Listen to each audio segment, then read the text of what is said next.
Accounts মেন্টরের পক্ষ থেকে সকলকে স্বাগতম। আজকের ভিডিওতে হচ্ছে আমরা হিসাব বিজ্ঞান দ্বিতীয় পত্রের ষষ্ঠ অধ্যায় থেকে সচ্ছলতা অনুপাত এবং কার্যকলাপ বা সক্রিয়তার অনুপাতগুলো দেখব। তো আগের ভিডিওতে হচ্ছে আমি মুনাফা উপার্জন ক্ষমতা অনুপাত, তারপর যে তারল্যতার অনুপাত যেগুলো সেগুলো দেখিয়েছি। তো এই ভিডিওতে হচ্ছে আমি বাকি যে অনুপাতগুলো রয়েছে সেগুলো দেখাবো। যারা ওই ভিডিওটি দেখোনি সেই ভিডিওটি দেখে নিতে পারো। তো আজকে হচ্ছে আমরা সচ্ছলতা অনুপাত এবং কার্যকলাপ বা সক্রিয়তার অনুপাতগুলো দেখব। তো প্রথমত সচ্ছলতা অনুপাত। একটা প্রতিষ্ঠানের আর্থিক সচ্ছলতা যাচাই করার জন্য যে অনুপাতগুলো ব্যবহার করা হয় সেটা হচ্ছে সচ্ছলতা অনুপাত। এখানে সচ্ছলতা অনুপাতে হচ্ছে অনেকগুলো অনুপাত রয়েছে, তার মধ্যে থেকে সবচেয়ে গুরুত্বপূর্ণ যে অনুপাতগুলো সেগুলো এখানে আমি দিয়েছি। প্রথমটা হচ্ছে দায় মালিকানা অনুপাত।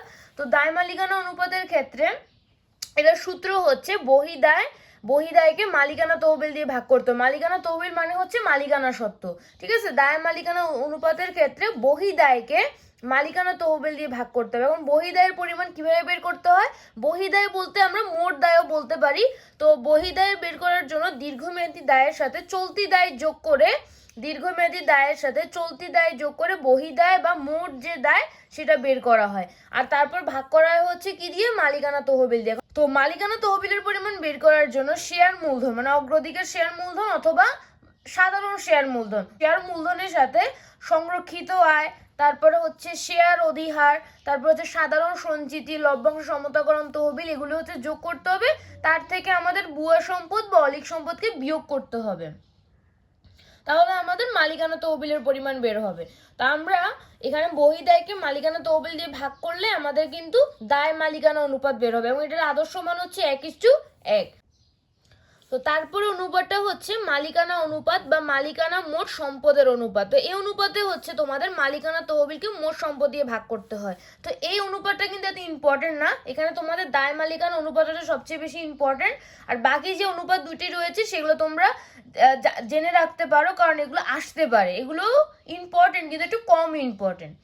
তো এখানে তোমাদের মালিকানা তহবিলকে মোট সম্পদ দিয়ে ভাগ করতে হবে, তাহলে কিন্তু তোমাদের মালিকানা মোট সম্পদের অনুপাত বের হবে। তারপর হচ্ছে তোমাদের এখানে মূলধন গিয়ারিং অনুপাত হচ্ছে এখানে স্থির খরচযুক্ত তহবিলকে সাধারণ শেয়ারের মালিকানা তহবিল দিয়ে ভাগ করতে হয়। এটার আদর্শ মান হচ্ছে 1:2। তো স্থির খরচযুক্ত তহবিলটা কিভাবে বের করতে হয়? স্থির খরচযুক্ত তহবিলের পরিমাণ বের করার জন্য এখানে ঋণপত্র, তারপর দীর্ঘমেয়াদী ঋণ, তারপর হচ্ছে অগ্রাধিকার শেয়ার, এগুলো যোগ করতে হয়, তাহলে আমাদের স্থির খরচযুক্ত তহবিল বের হয়। অর্থাৎ ঋণপত্র কিন্তু একটা দীর্ঘমেয়াদী দায়। তো এখানে দীর্ঘমেয়াদী ঋণপত্র এবং অগ্রাধিকার শেয়ার এগুলোকে যোগ করতে হয়, তাহলে আমাদের স্থির খরচযুক্ত তহবিল বের হয়। তো তারপর হচ্ছে সাধারণ শেয়ারের মালিকানা তহবিল। তো সাধারণ শেয়ারের মালিকানা তহবিলের পরিমাণ বের করার জন্য মালিকানা তহবিল থেকে অগ্রাধিকার শেয়ারকে বিয়োগ করতে হবে, তাহলেই কিন্তু সাধারণ শেয়ারের মালিকানা তহবিল বের হয়ে যাবে। হচ্ছে আমরা কার্যকলাপ বা সক্রিয়তার অনুপাত, যেটাকে আবার দক্ষতার অনুপাতও বলা হয়, সেগুলো আমরা দেখব। তো এখানে তোমাদের তিনটা অনুপাত, এখানে যদিও অনেকগুলো অনুপাত রয়েছে তার মধ্যে থেকে শুধুমাত্র তিনটা অনুপাত তোমাদের জন্য বেশি ইম্পর্টেন্ট। আর সেটা হচ্ছে মজুদ আবর্তন অনুপাত, প্রাপ্য হিসাব আবর্তন, প্রদেয় হিসাব আবর্তন। এই অনুপাতগুলো হচ্ছে বেশি ইম্পর্টেন্ট। তো প্রথমে আমরা দেখব মজুদ আবর্তন।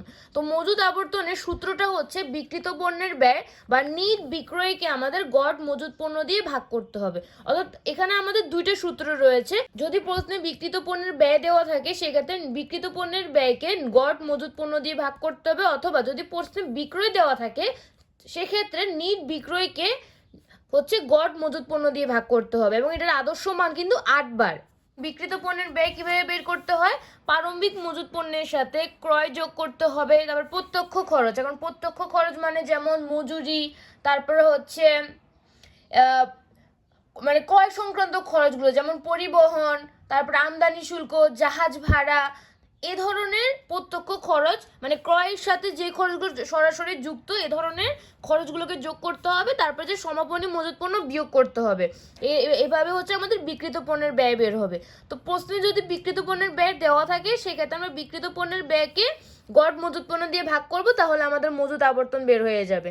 অথবা যদি প্রশ্নে বিক্রয় দেওয়া থাকে সেক্ষেত্রে আমরা বিক্রয়কে আমরা গড় মজুত পণ্য দিয়ে ভাগ করবো। এখন নিট বিক্রয়ের পরিমাণ বের করার জন্য আমাদের কি করতে হবে, বিক্রয়ের সাথে যদি অলিখিত বিক্রয় থাকে, অলিখিত বিক্রয় সাধারণত ধারে হয়, তো অলিখিত বিক্রয় যোগ করতে হবে। তারপর হচ্ছে বিক্রয় ফেরত বা বিক্রয় বার্তা, এগুলো হচ্ছে বাদ দিতে হবে, তাহলে আমাদের নিট বিক্রয়ের পরিমাণ বের হবে।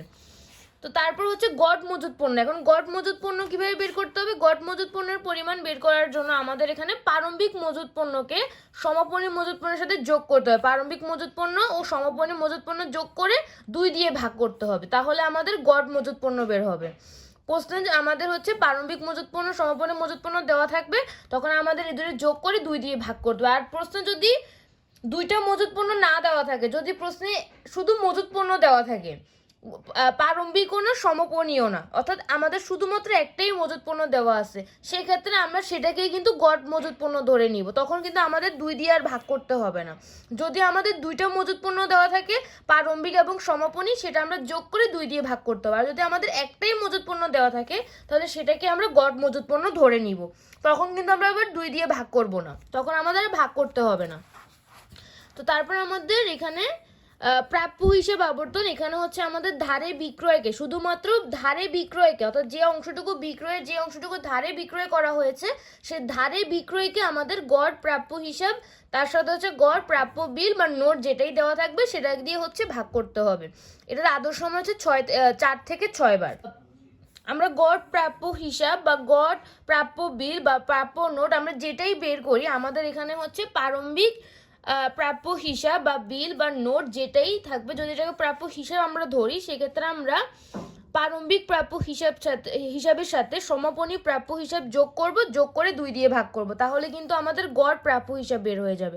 আর আমরা যদি গড় প্রাপ্য বিল বের করতে চাই, সেক্ষেত্রে আমাদের প্রারম্ভিক প্রাপ্য বিলের সাথে সমাপনী প্রাপ্য বিল যোগ করতে হবে, 2 দিয়ে ভাগ করতে হবে, তাহলে আমাদের গড় প্রাপ্য বিল বের হবে।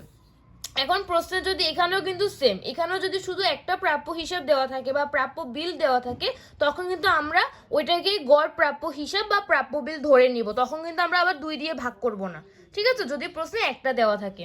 তো তারপর এখানে আমরা ধারে বিক্রয়কে মানে গড় প্রাপ্য হিসাব এবং গড় প্রাপ্য বিল বা নোট যেটা দেওয়া থাকবে সেটা যোগ করতে হবে, এবং ধারে বিক্রয়কে ভাগ করতে হবে, তাহলে আমাদের প্রাপ্য হিসাব আবর্তন কিন্তু বের হয়ে যাবে। তারপর প্রদেয় হিসাব আবর্তন কিন্তু প্রাপ্য হিসাব আবর্তনের মতনই, আমাদের এখানে ধারে ক্রয়কে হচ্ছে গড় প্রদেয় হিসাব যোগ গড় প্রদেয় বিল দিয়ে ভাগ করতে হবে। এখানেও সেম, গড় প্রদেয় হিসাব বা বিলের বা নোটের পরিমাণ বের করার জন্য আমাদেরকে হচ্ছে প্রারম্ভিক প্রদেয় হিসাব এবং সমাপনী প্রদেয় হিসাব যোগ করে 2 দিয়ে ভাগ করতে। আমরা যদি গড় প্রদেয় বিলের পরিমাণ বের করতে চাই, সেক্ষেত্রে প্রারম্ভিক প্রদেয় বিলকে সমাপনী প্রদেয় বিল যোগ করতে হবে, তারপর 2 দিয়ে ভাগ করতে হবে।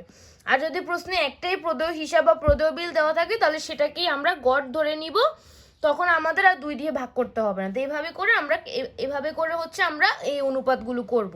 তো আশা করি তোমরা ভালো করে বুঝতে পেরেছো।